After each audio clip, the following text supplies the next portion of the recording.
Beti me by सुंदर भल्याची बेटी बाई me by सुंदर भल्याची बेटी आलं का नाही लाईन नंबर मी बाई सुंदर भल्याची बेटी बाई मी बाई सुंदर भल्याची बेटी मी बाई सुंदर भल्याची बेटी बाई मी बाई सुंदर भल्याची बेटी हळूच नेल मला नाल्याच्या काठी बाई हळूच नेल मला नाल्याच्या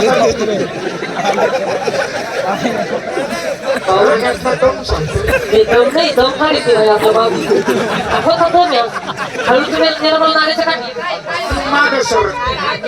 याचा अर्थ मला समजून सांगा मला कळलं नाही हळूच नेलं मला नाल्याच्या काठी बाई हळूच नेलं मला नाल्याच्या नाल्याच्या काठी आता तुमचा तमाशा माझ्या गावात आला आला तुम्हाला चहा पाणी करायला नको का करावं लागणार ना मग चहा पाण्यासाठी तुम्हाला माझ्या घरी न्यायचं आहे असं आहे व्हय. परंतु काय माझ्या घराचा रस्ता तुमच्या घराचा रस्ता नाल्याच्या कडे हो नाल्याच्या कडे म्हणून म्हणलेलं खरे खरे हळूच नेल मला नाल्याच्या काठी बाई हळूच नेल मला नाल्याच्या काठी हळूच नेलं बाई नाल्याच्या काठी बाई हळूच नेलं मला नाल्याच्या काठी नंतर सोडल्या चोळण्याच्या गाठी बाई नंतर सोडल्या चोळण्याच्या गाठी आता बाई तुम्ही आता जाणार तुम्हाला आंघोळीचं ध्यान मग तुमच्याजवळ ते तुमचं म्हणजे हा तर त्या गाठोड्याच्या गाठीला चोळण्याच्या गाठीची उपमा दिलेली व्याकरण फार कच्च दिसतं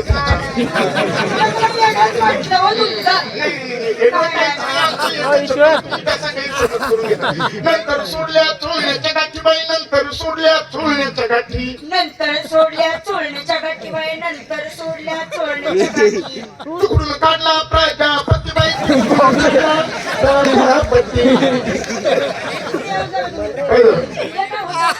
काढला प्रजापती बाई तिकडून काढला प्रजापती आता बाई तुम्ही त्या गाठोड्यातून आरसा काढला काढण्याची होय की? तोंड पाहिला तोंड पाहायला लागतं की.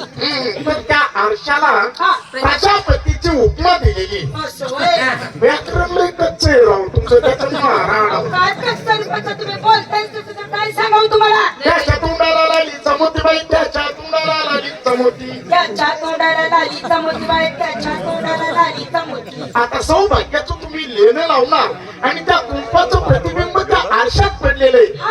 म्हणून म्हणलेले त्याच्या तोंडाला लालीचा मोती बाई त्याच्या तोंडाला लालीचा मोती खरे खरे आता हा जास्त वचवच करतो ना आता तिची बारी आली